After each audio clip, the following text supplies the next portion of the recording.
வணக்கம் மக்களே. நம்ம கார்த்திக் கதையில ஏப்ரல் 19 என்ன நடக்க போகுது அப்படிங்கறத பத்தி தாங்க இந்த வீடியோல இப்ப நம்ம பார்க்க போறோம்.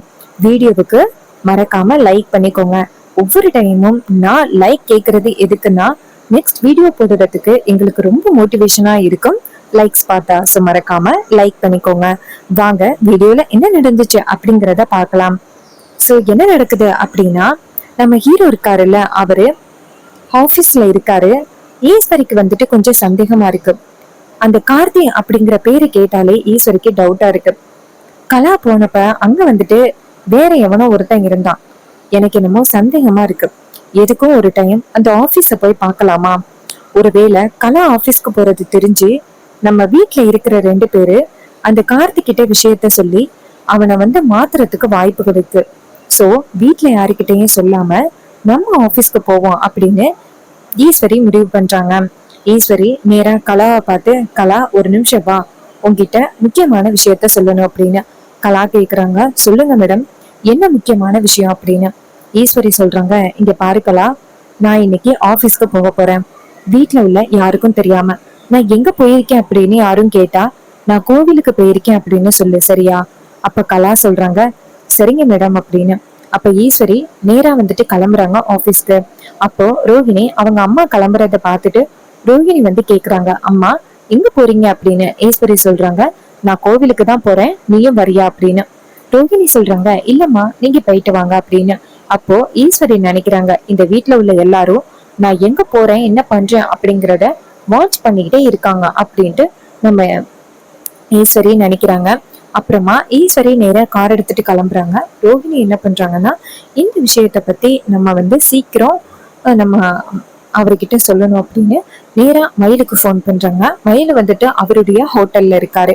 அப்போ ரோஹிணி ஃபோன் பண்ணதோட மயிலு ஃபோன் அட்டன் பண்ணி, சொல்லு ரோகு அப்படின்னு சொல்ல, ரோஹிணி சொல்றாங்க, என்னங்க அம்மா இப்ப எங்கேயோ கிளம்புனாங்க, கேட்டா நான் கோவிலுக்கு போறேன் அப்படின்னு சொல்லிட்டு போறாங்க. எனக்கு என்னமோ அவங்க கோவிலுக்கு போற மாதிரி தெரியல. ஒரு வேளை அந்த ஆபீஸ்க்கு போகாங்களோ? அப்ப மயில சொல்றாரு, ரோகு அத்தை ஆபீஸ்க்கு போக மாட்டாங்க.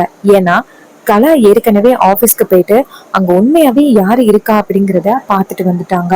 சோ நீ கவலைப்படாத அப்படின்னு. இதை கேட்டதும் ரோகிணியும், சரிங்க, இதுக்கும் கொஞ்சம் பயமா இருந்துச்சு, அதான் கேட்டேன். அதுக்கு அவர் சொல்றாரு, சரி ரோகு, நீ இத பத்தி கவலைப்பட வேண்டிய அவசியம் இல்லை, எல்லாத்தையும் சகல பார்த்து பாரு.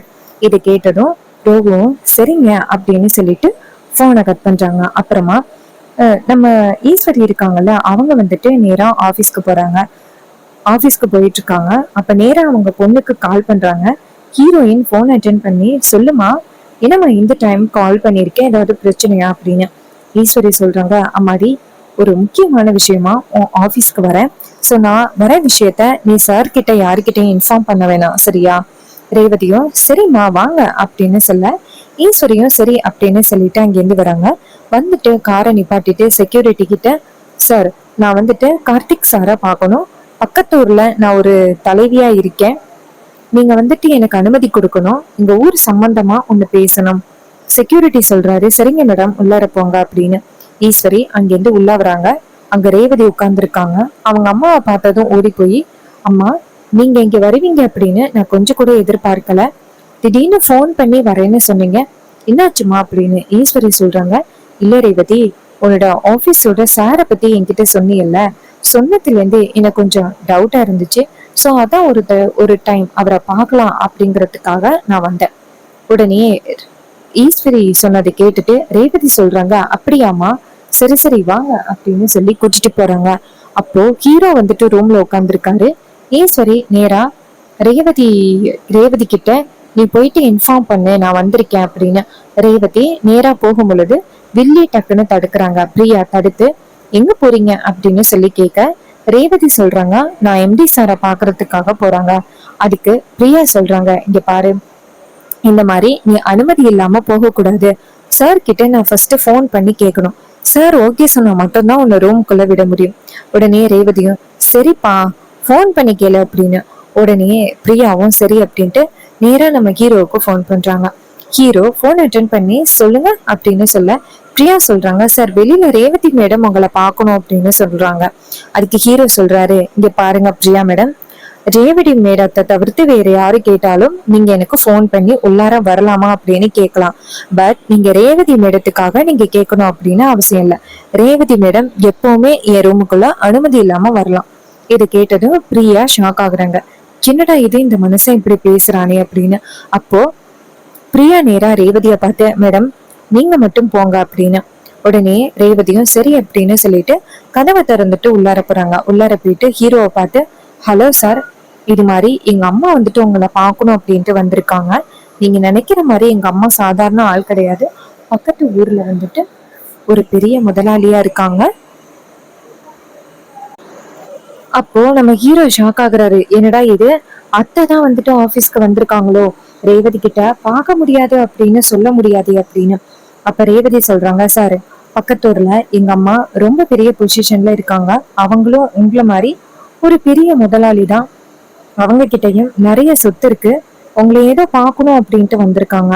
ஹீரோ நினைக்கிறாங்க, அத்தைய பார்க்க முடியாதுன்னு சொன்னா கண்டிப்பா இவ நம்மள ரொம்ப சந்தேகப்படுவா. என்ன பண்றது, சரி பாக்குறேன்னு சொல்லிடலாம் அப்படின்ட்டு நேரா நம்ம ஹீரோ வந்துட்டு ரேவதி கிட்ட சரி கூட்டிட்டு வாங்க அப்படின்னு சொல்ல, ரேவதி வெளியில வந்துட்டு அவங்க அம்மாவை பார்த்து, அம்மா நீங்க உள்ளார வரலாமா. ஈஸ்வரியும் சரி அப்படின்ட்டு உள்ளார வராங்க. உள்ளார வந்துட்டு ஹீரோவை பார்த்ததும் செம்ம ஷாக் ஆகுறாங்க. அப்ப ஹீரோ நேரா அவங்க அத்தைய பார்த்து குட் மார்னிங் மேடம் அப்படின்னு சொன்னதும் ஈஸ்வரிக்கு செம்ம காண்டாகுது. ஈஸ்வரி ரேவதிய பார்த்து, அம்மாடி இவருதான் உன்னோட ஆபீஸ்ல இருக்கிறவரா? அதுக்கு ரேவதி சொல்றாங்க, ஆமாமா இவருதான் எம்டி அப்படின்னு. இதை கேட்டதும் ஈஸ்வரிக்கு ரொம்பவே அதிர்ச்சி ஆகுது. ஈஸ்வரி நேரா ரேவதிய பார்த்து, இங்க பாரு, இந்த ஆபீஸ்ல நீ கட்டாயம் ஒர்க் பண்ணணுமா, நீ வா வீட்டுக்கு அப்படின்ட்டு. அதுக்கு ஹீரோ நேரா அவங்க ரேவதிய பார்த்து, மேடம் உங்க மேல திறமை இல்லை அப்படின்னு உங்க அம்மாவே நினைச்சுக்கிட்டு இருக்காங்க போல. இதை கேட்டதும் ரேவதி சொல்றாங்க, சார் நீங்க தேவையில்லாம இப்படி பேசாதீங்க. எனக்கு வந்துட்டு திறமை இருக்கு, என்னுடைய திறமைய பத்தி நீங்க சந்தேகப்பட வேண்டிய அவசியம் இல்லை அப்படின்ட்டு. அப்ப ஹீரோ சொல்றாரு, அப்புறம் ஏன் உங்க அம்மா வந்துட்டு இங்க வேலை பார்க்க வேணாம்னு சொல்றாங்க.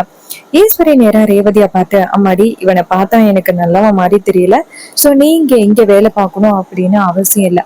அப்ப ஹீரோயின் சொல்றாங்க, என்னம்மா நேத்து தான் வந்து நீங்க எனக்கு அவ்வளவு அட்வைஸ் பண்ணீங்க, இந்த மாதிரி ஆளுக்கெல்லாம் பயந்து வீட்டுல அடங்கி இருக்க கூடாது அப்படின்னு நீங்க வந்து அட்வைஸ் பண்ணீங்க. இப்ப என்னன்னு பாத்துக்கிட்டீங்கன்னா இப்படி பேசுறீங்க. அம்மா இவருக்கெல்லாம் நம்ம பயந்து இருக்கணும் அப்படின்னு அவசியம் இல்லை அப்படின்னு நேரா ஹீரோவை பார்த்து, இங்க பாருங்க என்னோட திறமைய நான் கண்டிப்பா நிரூபிப்பேன். அப்ப ஹீரோ சொல்றாரு, அதை நிரூபிச்சு காட்டுங்க, அதுக்கு எதுக்கு அம்மாவை கூட்டிட்டு வந்துட்டு என்ன மிரட்டுற வேலையெல்லாம் வச்சுக்கிட்டு இருக்கீங்க.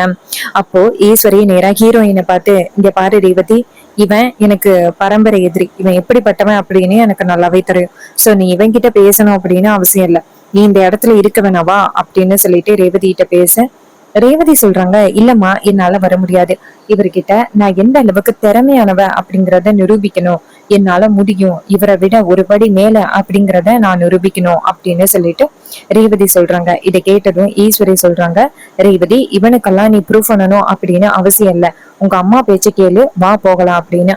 அப்ப ரேவதி சொல்றாங்க, இல்லம்மா நான் வர முடியாது அப்படின்னு. இதை கேட்டதும் ஹீரோ நேரா அவங்க அத்தைய பார்த்து, மேடம் அதான் உங்க பொண்ணு இங்க கண்டினியூவா வேலை பாக்குறேன் அப்படின்னு சொல்றாங்கல்ல, அப்புறம் எதுக்கு நீங்க அவங்கள கூட்டிட்டு போகணும் அப்படின்னு சொல்றீங்க, இதுக்கு பின்னாடி வேற ஏதாவது காரணம் இருக்கா அப்படின்னு. ஈஸ்வரி சொல்றாங்க, ஆமா காரணம் இருக்கு, நீ வந்து எனக்கு ஒரு பிசினஸ் எதிரி, சோ உன்னோட கம்பெனில கண்டிப்பா என் பொண்ணு வேலை பார்க்க கூடாது, வா ரேவதி அப்படின்னு சொல்லி ரேவதியை பிடிச்சு இழுத்துட்டு போறாங்க.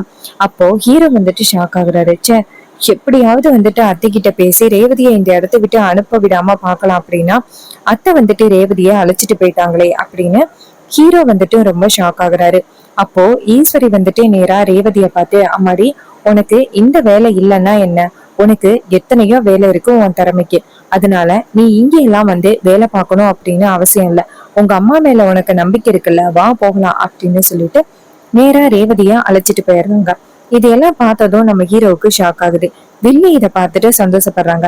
வில்லி வந்துட்டு நின்னுகிட்டு இருக்கும் பொழுது வில்லியோட ஃப்ரெண்டு வந்துட்டு, இனிமே உனக்கு போட்டியே இல்லடி, அவளை எப்படியாவது இந்த இடத்த விட்டு அனுப்பணும் அப்படின்னு நீயும் என்னென்னமோ பண்ணி பார்த்தா, ஆனா எதுவுமே ஒர்க் அவுட் ஆகல, இப்போ அவளோட அம்மாவே வந்து பிடிச்சு இழுத்துட்டு போயிட்டாங்க, சோ கண்டிப்பா வந்துட்டு அவ மறுபடியும் இங்க வந்து வேலை பார்க்கறதுக்கு வாய்ப்பே இல்லடி அப்படின்னு ரொம்ப சந்தோஷமா பேசுறாங்க. இது கேட்டதும் வில்லி சொல்றாங்க, ஆமாண்டி, அவ வேலைக்கு இனிமே வர்றதுக்கு வாய்ப்பு இல்ல, இனிமே எம்டி சார நான் அடையாம விட மாட்டேன் அப்படின்னு சொல்லி பேசுறாங்க. இன்னொரு பக்கம் நம்ம ஹீரோ வந்துட்டு ரொம்பவே குழப்பத்துல இருக்காரு. எப்படியாவது வந்துட்டு ரேவதிய நம்ம வேலைக்கு வர வச்சுட்டோம், இப்ப மறுபடியும் வந்துட்டு அத்தை வந்து ரேவதிய கூட்டிட்டு போயிட்டாங்களே அப்படின்னு ஹீரோவுக்கும் ரொம்பவே கவலையா இருக்கு. அப்போ நம்ம ஈஸ்வரி வந்துட்டு ரேவதியை கூட்டிட்டு போறாங்க வீட்டுக்கு. இன்னொரு பக்கம் நம்ம ராஜா இங்கேருந்து வந்துட்டு நேரா ஹீரோவை பார்த்து, மாப்பிள்ள, அத்தை வர விஷயம் எனக்கு சுத்தமா தெரியாது, அப்படி தெரிஞ்சிருந்துச்சு அப்படின்னா கண்டிப்பா அவங்கள ஆபீஸ்க்குள்ளேயே அனுமதிச்சிருக்க மாட்டேன், அந்த வெளியிலேயே அவங்கள அனுப்பியிருப்பேன் அப்படின்னு. அதுக்கு ஹீரோ சொல்றாரு, பரவாயில்ல விடுங்க, எதுவுமே வந்துட்டு நம்ம எதிர்பார்த்து நடக்கிறது இல்ல இல்ல, சோ அதனால நீங்க இதை வந்து பெரிய விஷயமா எடுத்துக்க வேண்டாம், பாத்துக்கலாம், கண்டிப்பா ரேவதி மறுபடியும் வேலைக்கு வருவா, ஏன்னா நான் ரேவதியோட தன்மானத்தை தூண்டி விட்டுருக்கேன், சோ கண்டிப்பா ரேவதி வீட்டுல ஃபைட் பண்ணி கண்டிப்பா வேலைக்கு வருவா. இதை கேட்டதும் ராஜா சொல்றாரு, மாப்பிள்ள, நீ ரேவதிய எப்பவுமே பாத்துக்கிட்டு இருக்கணும் அப்படிங்கறதுக்காக தான் நீ வந்து ரேவதிக்காக இந்த கம்பெனியை வாங்கின, ஆனா கடைசியில வந்துட்டு அத்தை இதையெல்லாம் தெரிஞ்சுக்கிட்டு ரேவதியை கூட்டிட்டு போயிட்டாங்களே. அதுக்கு ஹீரோ சொல்றாரு, ரொம்ப நாள் ரேவதி என்னை விட்டு பிரிஞ்சு இருக்கிறதுக்கு வாய்ப்பே இல்ல, நீங்க கவலைப்படாதீங்க அப்படின்னு சொல்ல அவரும் சரி மாப்பிள்ள அப்படின்னு சொல்றாங்க. இன்னொரு பக்கம் நம்ம ஹீரோ வந்துட்டு ரொம்ப சோகமா உட்காந்துருக்காரு. இன்னொரு பக்கம் நம்ம ரேவதியை வந்துட்டு ஈஸ்வரி பிடிச்சு இழுத்துட்டு வர்றத பாக்குறாங்க நம்ம மயிலும் ராஜாவும். ஈஸ்வரி வந்துட்டு நேரா ரேவதியை பார்த்து, இங்க பாரு, நீ என்னதான் பிடிவாதம் பண்ணாலும் சரி, நான் மறுபடியும் உன்னை அங்க வேலைக்கு அனுப்புவேன் அப்படின்னு நீ எதிர்பார்க்காத, எனக்கு அந்த இடம் சுத்தமா பிடிக்கல, நீ அங்க வேலை பார்க்க கூடாது. அதுக்கு ரேவதி சொல்றாங்க, அம்மா, நேத்து நீங்க என்ன சொன்னீங்க, இதே மாதிரி எத்தனையோ விஷயத்த தாண்டி வந்திருக்கேன் அப்படின்னு சொன்னீங்க, அதே மாதிரி என்னையே இருக்க சொன்னீங்க, இப்போ அவனுக்காக பயந்து அந்த ஆபீஸ்ல இருந்து என்னை கூட்டிட்டு வந்தீங்களே, இது எந்த விதத்துல நியாயம்? இங்க பாருமா, அவனுக்கெல்லாம் நான் பயந்து வரமாட்டேன், அவனுக்கு நான் யாரு அப்படிங்கிறத ப்ரூவ் பண்ணணும் அப்படின்னு. அப்போ மயிலும் ராஜாவும் வந்துட்டு அந்த இடத்துல என்னாச்சு அப்படின்னு கேக்குறாங்க. அப்ப ரேவதி சொல்றாங்க, அப்பா, நான் ஆபீஸ்ல வேலை பார்த்துக்கிட்டு இருந்தேன், அம்மா தேவையில்லாம என்னை பிடிச்சி இழுத்துட்டு வந்துட்டாங்க. இதை கேட்டதும் மயிலு சொல்றாரு ராஜா கிட்ட, மாமா, மாப்பிள்ள அங்க இருக்கிற விஷயம் அத்தைக்கு தெரிஞ்சு போச்சு அப்படின்னு. அப்ப ராஜா நேர ஈஸ்வரிய பார்த்து, இங்க பாரு, நம்ம பொண்ணு வேலை பார்க்கணும் அப்படின்னு தானே போயிருக்கா, நீ அவளை எப்படி பிடிச்சி எடுத்துட்டு வர முடியும்? அப்ப ஈஸ்வரி நேரா ராஜா பார்த்து, இங்க பாருங்க, நீங்க எதுக்காக இப்படி பேசுறீங்க அப்படின்னு எனக்கு நல்லாவே தெரியும், ஆனா நீங்க என்ன ட்ரை பண்ணாலும் சரி, கண்டிப்பா இங்க நடக்கவே நடக்காது, என் பொண்ணு என் பேச்சதான் கேட்பா, அதுல எந்த வித மாற்றமும் இல்ல. இங்க பாரு ரேவதி, அங்க வேலைக்கு போக கூடாது அப்படின்னு சொன்ன அப்படின்னா வேலைக்கு போக கூடாது, போ ரூம்குள்ள அப்படின்னு சொன்னதும் ரொம்பவே ஷாக் ஆகுறாங்க ரேவதி. இதுக்கப்புறம் அம்மா கிட்ட பேசி எந்த வித பிரயோஜனமும் இல்ல அப்படின்ட்டு நேரா ரூமுக்குள்ள போறாங்க. அப்போ ராஜா நேரா ஈஸ்வரிய பார்த்து, இங்க பாரு ஈஸ்வரி, ஏன் இப்படி பண்ற? ஈஸ்வரி கேக்குறாங்க, இங்க பாருங்க, இது எல்லாமே உங்களோட பிளான் அப்படிங்கிறது எனக்கு நல்லாவே தெரியுது, எப்படியாவது ரேவதிய வந்துட்டு அந்த ஆபீஸ்க்கு அனுப்பி அந்த டிரைவர் பையனை பார்க்க வச்சு பழைய ஞாபகங்களை கொண்டு வந்து அவளை அந்த டிரைவர் பைய கூட சேர்த்து வைக்கலாம் அப்படின்னு நீங்க எல்லாருமே சேர்ந்து பிளான் பண்றீங்க. கண்டிப்பா நான் இருக்கிற வரைக்கும் இந்த பிளான் ஒர்க் அவுட்டே ஆகாது, என் பொண்ணு இந்த வீட்டை விட்டு எங்கேயும் போக மாட்டா அப்படின்னு. இதை கேட்டதும் ராஜா சாக்காகிறாரு. ஈஸ்வரி கிட்ட எவ்வளவு சொன்னாலும் இவ சுத்தமா கேட்க மாட்டேங்கிறாளே அப்படின்னு செம்ம கோவப்படுறாரு நம்ம ராஜா. எப்படி வந்துட்டு நம்ம ரேவதிக்கு நம்ம ஹீரோவோட பழைய ஞாபகங்கள் வரப்போகுது, நம்ம ஹீரோயின் அதை எப்படி ஃபேஸ் பண்ண போறாங்க, ஈஸ்வரி என்ன பண்ண போறாங்க, இதுதான் அப்கமிங் எபிசோடுல நடக்க போற ட்விஸ்ட் அண்ட் டர்ன்ஸ் எல்லாமே. ஸோ இந்த எபிசோட் பிடிச்சிருந்துச்சு அப்படின்னா மறக்காம நம்ம சேனலுக்கு சப்ஸ்கிரைப் பண்ணிக்கோங்க, பக்கத்துல உள்ள பெல் ஐகானையும் கிளிக் பண்ணி ஆல்னு செட் பண்ணிக்கோங்க. அப்பதாங்க அடுத்தடுத்து வீடியோ போடும் பொழுது உங்களுக்கு தொடர்ச்சியா நோட்டிபிகேஷன் வரும், பார்க்கலாம். அது மட்டும் இல்லாம நம்ம கிட்ட ஹேர் கிளிப்ஸ் அண்ட் அக்சசரிஸ் வந்துட்டு அவைலபிளா இருக்கு. இந்த ஹேர் கிளிப்ஸ் அக்சசரிஸ் எவ்வளோ அப்படின்னு பாத்துக்கிட்டீங்கன்னா ஜஸ்ட் 5 rupeesல இருந்து 10 rupees வரைக்கும் இருக்கு. இது ஒரு கிளியரன்ஸ் சேல். இந்த சேலை நீங்க பயன்படுத்திக்கணும் அப்படின்னு நினைச்சீங்கன்னா கமெண்ட்ல ஹாய்னு மெசேஜ் பண்ணி ஆர்டர் சீக்கிரம் பிளேஸ் பண்ணுங்க. அது மட்டும் இல்லாம வீட்ல இருந்து பிசினஸ் பண்றீங்க அப்படின்னா உங்களுக்கும் ஒரு சூப்பரான ஆஃபர் இருக்கு. 499க்கு சூப்பரான ஒரு ஆஃபர் இருக்கு. இந்த காம்போ ஆஃபர் ஃப்ரீ ஷிப்பிங்கோட கிடைக்குது. வீட்ல இருந்து பிசினஸ் பண்றவங்களுக்கு இது ஒரு நல்ல ஆஃபர். வேணும் அப்படின்னா ஹாய்னு மெசேஜ் பண்ணி என்னென்ன ப்ராடக்ட் கிடைக்குது அப்படிங்கறத தெரிஞ்சுக்கிடுங்க. தேங்க்ஸ் ஃபார் வாட்சிங். நெக்ஸ்ட் வீடியோல நம்ம பார்ப்போம்.